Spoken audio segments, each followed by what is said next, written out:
As a young boy, Kalashnikov was fascinated by guns. He even built a simple homemade gun by himself. When he grew up, he became a tank soldier. One day, during a battle, his tank was hit by a shell. He survived, but his arm was badly injured. On the way to the hospital, their vehicle got stuck in the mud. The injured soldiers couldn't push it out, so the commander took Kalashnikov to a nearby village to find help. But as soon as they entered the village, two German soldiers came out of a house. The commander quickly shot them. Then when he tried to shoot a third soldier, his gun jammed. The commander was shot by the German. Luckily, Kalashnikov acted fast and shot the enemy while he was reloading. Kalashnikov checked the commander's injury and was relieved it wasn't deadly. On the way back, he studied the faulty gun and found it had many problems. The magazine wasn't waterproof, the spring was weak, and it easily froze in cold weather. That's why it often jammed. But back then, they had no better guns to use. With the help of the villagers, the car was pulled out of the mud and they continued to the hospital. Because of his serious arm injury, doctors said Kalashnikov couldn't return to the battlefield, so he went back home. On the train, an old soldier started a conversation with him. Kalashnikov shared his interest in making guns and even showed the old man his design. The old soldier said Kalashnikov had talent and encouraged him to follow his dream. Inspired, Kalashnikov jumped off the train and went to a machine shop where he used to work. He asked the manager to let him build a gun. After much begging, the manager agreed and gave him a small workshop. Even though his left hand was injured, Kalashnikov quickly finished the design for the first AK, but he couldn't build it alone. Luckily, some workers were moved by his dedication and came to help him after work. These experienced workers helped him build the first AK-47. During the first test, the gun hit the target perfectly. Kalashnikov was so excited that he brought the gun to the political officer's office, but the guards thought he was dangerous and locked him up. A major heard about this and ordered the gun to be tested. The results were amazing. The gun was accurate and stable. The officer was impressed and had Kalashnikov released, calling him a rare genius. The general heard the news and came to test the gun himself. He was shocked by the results and immediately wrote a recommendation letter for Kalashnikov to join a weapon competition. In 1943, Kalashnikov arrived at a weapon research center in Moscow. He got his own office and a female assistant. With her help, he redrew the plans and improved the gun. However, his gun was not selected in the competition. This failure made him realize that to stand out, he had to work even harder. So he began to work day and night. He also fell in love with his assistant, who later became his girlfriend. After much effort, he made a new type of gun and entered the competition again. This time, the gun performed very well, but none of the guns were chosen due to not meeting combat standards. Kalashnikov was very discouraged. He wanted to return to the front lines, but the army doctor said his injury was still too serious. In 1945, Germany surrendered and World War II ended. While everyone else celebrated, Kalashnikov felt lost. He thought there was no need for weapons anymore, but soon he got a message from the army. Even though the war was over, the military still needed better weapons. Kalashnikov was allowed to stay and continue his work. He improved the design again and again, fixing past problems. With advice from the last competition's winner, he removed unnecessary parts. Finally, in 1947, the first AK-47 was born.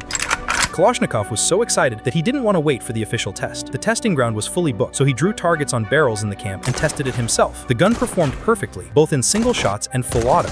But the noise attracted soldiers, and he was arrested for breaking the rules. Still, Kalashnikov was happy. He knew his gun was a success. He was brought to the general's office.